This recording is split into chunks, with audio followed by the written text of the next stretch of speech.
Hello everyone, welcome back. Today we're going to be doing a video covering ExoMecha once again. This time in a bit more of a critical light and also covering some of the things that just hasn't been covered before with the devs or with me. So let's cover everything we can right now. I'm very glad you guys replied because honesty and feedback is always the way. So thank you. We can only add rush mode if we get a little bigger and it's financially possible. We are currently very small and we just started Kickstarter. Our trailer only watched around 3,000 so far. Hopefully we can get some viewership boots from other channels as well. For AMD cards currently we are using Unreal Engine's own upscaling and it's comparable to old FSRs. The best thing you can do is put FSR 3.1 on the game, because at least then if AMD deems your game to be big enough in their eyes, you are going to be fine when it comes down to a driver upgrade of FSR 4, especially when the SDK comes out. It is very important that you guys at least add FSR 3.1.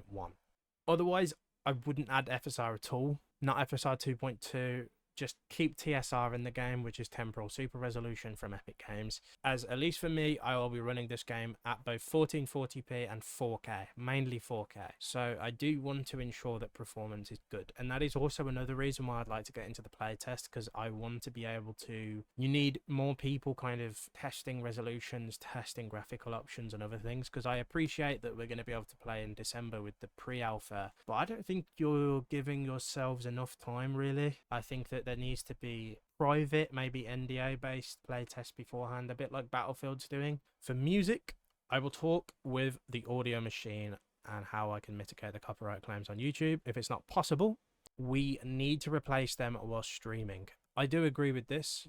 You could add copyright free music to the game that sounds maybe not as good, but at least there's something there, because I do think for me personally, as I say, music is very immersive and I think most of us will agree. PvE mode is a lot of work, like releasing a new game or ExoMecha 1.5. At the moment we cannot give any promises. That, to be fair, is perfect, and of course we can record and upload in alphas and betas, which is something I would love to do. I think the issue now, at least for me, I think there needs to be a little bit of a publisher backing, a little bit like we had from, if you guys remember Bright Memory, that was made by one developer, and then Bright Memory Infinite had a publisher come in and help him make the game. Obviously that's down to you guys. We're going to try and back you as much as we can on Kickstarter, but also Colt Eastwood has just joined the ExoMecha Discord, which is interesting because I know that guy. I did say to them here, more than willing to join a playtest if you want content, and they just said that, not that they're not interested, but right now they need more viewers.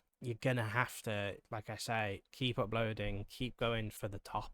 But yeah, IGN has now uploaded the trailer. Good news. Like I said, the devs are still communicating with me and talking to me, and I think that is very important because I'm a small YouTuber. I don't have a lot to go off, and usually this means developers will look at you like you're some kind of animal or they just don't care. But yeah, I'm very excited to also see the commentated gameplay videos. Yeah, not many people have been adding questions, but I have still been adding questions when I can. If you guys have questions below, you want me to ask the devs, drop the questions. So, will you add a male or female option in the game? In the future, yes, I want to add a female model, but the budget is too tight at the moment. That's perfectly understandable. One thing I will say though, I know people have got their differences on what they think right now, but I would try to go more in the way of what the Asian developers are doing. If you look at Wu Chang, if you look at The First Descendant, if you look at Marvel Rivals, any of these games where females actually, you know, look generally like females, you should probably do that and not go with the weird kind of androgynous look, because a lot of people aren't going to like that. So I do think you're playing it safe going with male characters for now. It's very easy to mess up females for whatever strange reason with most game developers, but I think if you just look at how females are portrayed in a lot of cases, look at anime as a perfect example. Plenty of females, you know, you can be strong independent woman, but you can still be feminine and pretty and all that stuff. So that shouldn't be a normal or weird thing to say. I think most women would agree. Most women design and make their characters, it's not just men, so it's just how it works. There's a reason these games are popular and the other ones aren't. I need to show you some gameplay.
So if you guys enjoyed the video and you would actually like to see more videos on ExoMecha, please comment, like, and subscribe.